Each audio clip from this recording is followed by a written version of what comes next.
समय मौजूद हैं गरही रसूलपुर गांव में, जहां पर शिल्पी का हत्याकांड हुआ था और आज उनके परिवार से मिलने के लिए अखिलेश यादव यहां पर आए हुए थे। क्या कुछ अखिलेश ने उनके परिवार से कहा है, इसी पर हम बात करेंगे। अखिलेश यादव आपसे आज मिलने आए थे, उन्होंने क्या आपको आश्वासन दिया, क्या पूरा घटनाक्रम रहा था? घटना पर क्रम क्या, कई वर्षों से हम परेशान थे और खुलेआम गुंडे माफिया हमारे घर पे लड़ाई दंगा करते थे, मारपीट करते थे हम लोगों पे, और हम लोग पुलिस प्रशासन के पास दौड़ दौड़ के जाते थे। पुलिस प्रशासन कोई कानूनी कार्रवाई करती नहीं थी, ना कभी अपराधियों को पकड़ती थी, क्योंकि अपराधियों के हौसले बुलंद थे, क्योंकि जब कार्रवाई नहीं होगी तो हौसले तो बुलंद ही रहेंगे। और ऊपर से पावरफुल लोग थे ये, जिन्होंने मतलब बच्ची को हमारी बाप बेटों ने काटा है। 50 बीघा उनके पास जमीन है, तो यही कहते थे हम तो 2-4 बीघा बेच देंगे और फिर हम छूट आएंगे जेल से। इसलिए उनका कुछ हो नहीं रहा था और ना ही कानून कुछ कर रही थी।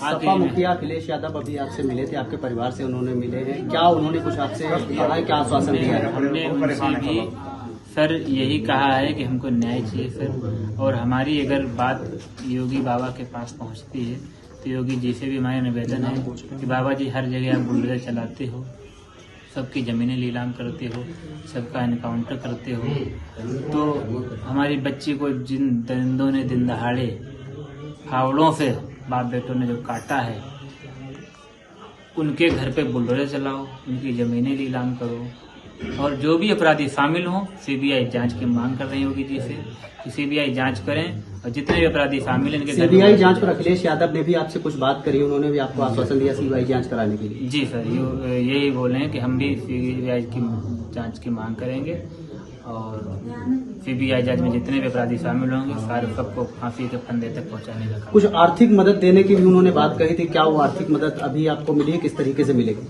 हाँ, वो चेक हमको मिला है 5 लाख का, और हम पैसे की बात तो अलग है सर, हमको तो न्याय चाहिए।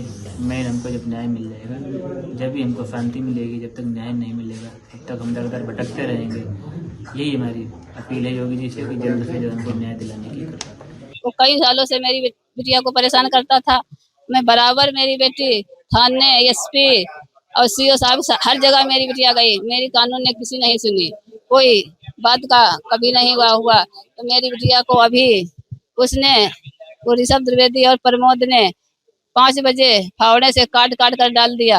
मैं घर पर नहीं थी, जब आई तो मेरी बिटिया हमको जिंदा नहीं मिली। इसके बाद में हमें चाहिए उन अपराधियों को फांसी हो। बाबा जी से मैं कहना यही चाहती हूँ कि उन्होंने कहा है कि न्याय मिलेगा, न्याय मिले। अब ये नहीं जान सकती हूँ, अब वो होगा तो लड़के जान सकते हैं या कोई भी जान सकता है, मगर मैं यही चाहती हूँ कि उन अपराधियों को फांसी हो और उनकी जमीन नीलाम होनी चाहिए और उनके मकान पर बुलडोजर चलना चाहिए।